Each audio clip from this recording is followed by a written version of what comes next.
திமுக காரங்களுக்கு எந்த துணிச்சலும் கிடையாது. ஏன் செந்தில் பாலாஜி நேர்மையான ஆளா இருந்தா வந்து சரண்டர் ஆக வேண்டியது தானே?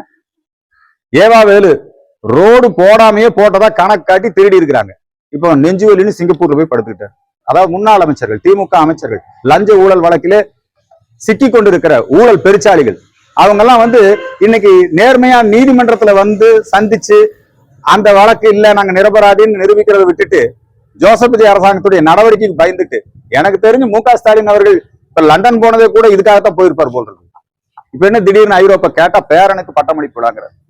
பாருங்க, அவர் பேரனெல்லாம் லண்டன்ல படிக்கலாம். டாஸ்மாக் கடையை அனுமதிப்பவர்கள் இந்த திராவிட இயக்கங்களோட கொள்கை பாருங்க, கள்ளுக்கடைக்கு மட்டும் தடை விதிச்சிருக்கிறாங்க. ஏன்னா கள்ளுக்கடை என்பது அது விவசாயிகளுக்கு ஒரு நன்மை பயக்கக்கூடியதாக இருக்கும்.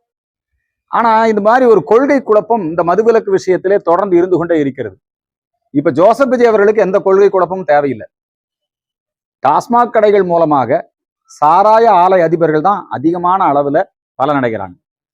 இந்த சாராய ஆலையை நடத்திட்டு இருக்கிறவங்க எல்லாம் யாரு? திமுக மற்றும் அதிமுக சார்ந்தவர்கள். ஒரு 9 சாராய ஆலையில இருந்து தான் எல்லாரும் மது வாங்குறாங்க. தாவேக்காரன் எங்கேயும் சாராய ஆலையை நடத்தல. புரியுதுங்களா? இன்னும் சொல்ல போனால் தாவேக்காவும் இந்த போதை பழக்கத்தினால நிறைய பாதிக்கப்பட்டு பிரச்சனை எல்லாம் ஆயிருக்குது. அதுல இருந்து வர்ற வருமானம் அரசுக்கு வருவாய் அப்படிங்கிற ஒரு வகையில பார்த்தாலும் இன்னொரு வகையில பார்த்தா முழுக்க முழுக்க தனியார் ஆலைகளுக்கு தான், குறிப்பா அதிமுக திமுகவினர் தான் இந்த சாராய ஆலை மூலமாக மிகப்பெரிய அளவிலே பலனடைகிறார்கள். தாவேக்கா எந்த பலனும் அடைவதில்லை.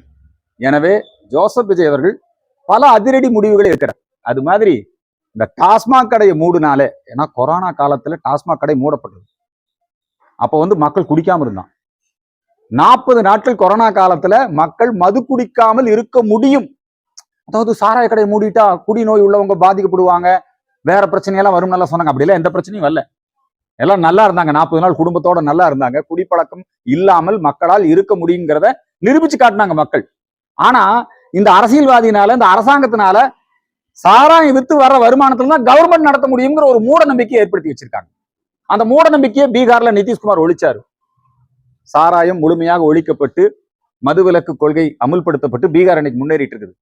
அது மாதிரி தமிழ்நாடு முன்னேறணும்னா, போதை பழக்க வழக்கம் ஒழியணும்னா, இந்த ஓட்டம் இதெல்லாம் ஒரு பக்கம் இருக்கட்டுங்க, விழிப்புணர்வு ஏற்படுத்துறது, சிந்தட்டிக் ட்ரக்ஸ் அதுக்கு எதிராக விழிப்புணர்வு ஏற்படுத்துறது, அதையெல்லாம் தாண்டி டாஸ்மாக் கடையை மூடுவோம் அப்படின்னு ஜோசப் விஜய் ஒரு உத்தரவு போட்டாருன்னா போதும்.